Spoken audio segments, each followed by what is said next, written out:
Brought to you by NBC bearing, भारताची पहिली bearing उत्पादक। स्थानिक पातळीवर मनसेच्या पदाधिकाऱ्यांशी संवाद साधून समन्वय ठेवा, उद्धव ठाकरेंच्या पदाधिकाऱ्यांना सूचना। बदलापूर, कल्याण, भिवंडी, अंबरनाथमधील पदाधिकाऱ्यांची मातोश्रीवर बैठक। विधानसभेत मोठ्या प्रमाणावर मत चोरी झाली, तुम्ही याद्यांवर काम करा, निवडणुकीसाठी ताकदीने उभे राहा। अंबरनाथमधील बैठकीत राज ठाकरेंच्या मनसैनिकांना सूचना।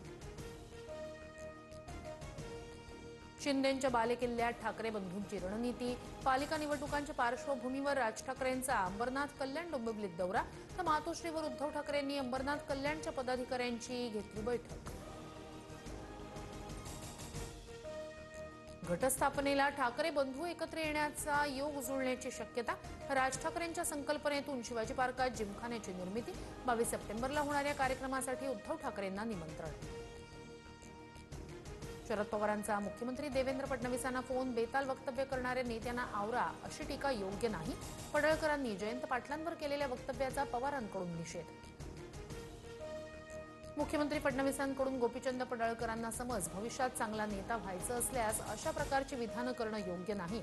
फडणवीसांचा पडळकरांना सल्ला। वादग्रस्त वक्तव्य न करण्याच्या मुख्यमंत्री फडणवीसांच्या फोनवरून सूचना, मी सूचनांचं पालन करेन, गोपीचंद पडळकर यांची प्रतिक्रिया। जयंत पाटील हा राजाराम बापू पाटील यांची औलाद वाटत नाही, काहीतरी गडबड आहे। गोपीचंद पडळकरांनी सगळ्याच मर्यादा ओलांडल्या, तर जयंत पाटलांकडून पडळकरांच्या वक्तव्यावर प्रतिक्रिया देण्यास नकार। कुठल्याही व्यक्तीनं पातळी सोडून बोलू नये, सर्वांना आजारीला कार्य करता येतं, पण तशी आपली संस्कृती नाही। पडळकरांनी जयंत पाटलांवर केलेल्या टीकेनंतर अजित पवारांची प्रतिक्रिया। मतभेद असावे पण मनभेद नको, कुणी कुणावर वैयक्तिक टीका करू नये, सुसंस्कृतपणा दाखवल्याबद्दल मुख्यमंत्र्यांचे आभार। पडळकरांच्या जयंत पाटील यांच्यावरील वक्तव्यानंतर सुप्रिया सुळेंचं वक्तव्य। चुका होत असल्यास दुरुस्त कराव्या, नाहीतर मंत्र्यांना खुर्ची खाली करावी लागेल। राष्ट्रवादीच्या चिंतन शिबिरातून अजित पवारांचा निर्वाणीचा इशारा। बीडमध्ये 28 सप्टेंबरला ओबीसी महारॅली निघणार, मंत्री छगन भुजबळांची घोषणा।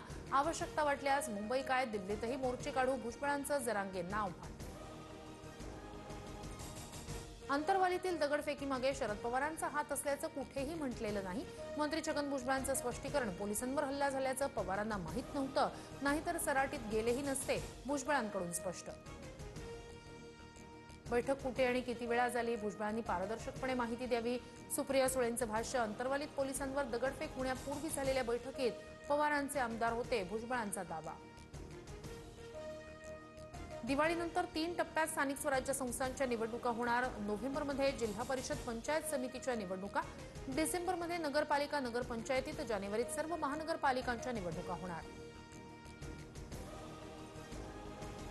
गणेश नाईकांच्या जनता दरबाराविरोधात शिंदेंच्या शिवसेनेची हायकोर्टात धाव। याचिकेत सिडको, नगरविकास विभाग, महापालिका प्रतिवादी। जनता दरबारावेळी नागरिकांना विनाकारण वेठीला धरलं जात असल्याचा आरोप।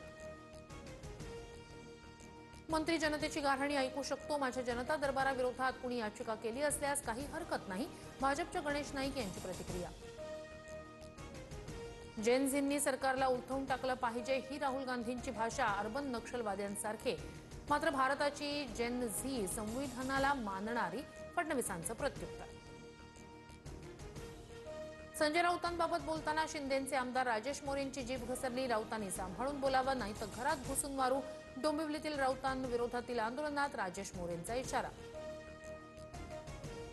लाडकी बहीण योजनेतील लाभार्थींना ई-केवायसी करणं बंधनकारक, महिला बालकल्याण मंत्री अदिती तटकर यांची माहिती। पुढील 2 महिन्यात ई-केवायसी प्रक्रिया पूर्ण करणं गरजेचं। प्रसिद्ध आसामी गायक आणि अभिनेते जुबिन गर्ग यांचं अपघाती निधन, सिंगापूरमध्ये स्कुबा डायव्हिंग करताना अपघात। गँगस्टर सिनेमातील या आली गाण्यातून राष्ट्रीय स्तरावर प्रसिद्धी। सोलापूर विमानतळावरून मुंबई आणि बंगळुरूसाठी 15 ऑक्टोबरपासून विमानसेवा, केंद्रीय विमान वाहतूक राज्यमंत्री मुरलीधर मोहोळ यांची पोस्ट करत माहिती। महाराष्ट्रातील जनतेच्या मनामनावर राज्य करणारं TV9 मराठी, TRPमध्ये नंबर 1, जनतेच्या विश्वासावर TV9 मराठीची अव्वल स्थानी झेप।